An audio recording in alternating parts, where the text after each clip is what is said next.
Hello, marine કિચનમાં તમારું સ્વાગત છે. આજ આપણે બનાવશી બાજરાના લોટની રાબ.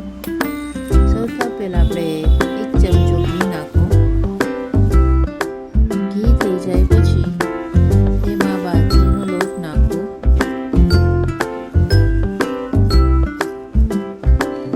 લોટને થોડુંક થઈ જાય એટલે 5 થી 7 મિનિટ પછી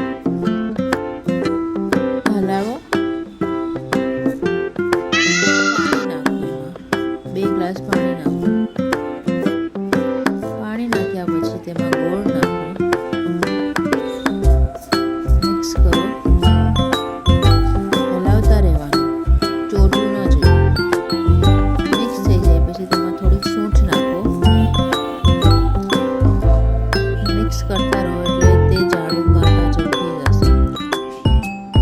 પછી એમાં થોડુંક પાણી પાછું એડ કરી થોડીક વાર ઉકાળી લો.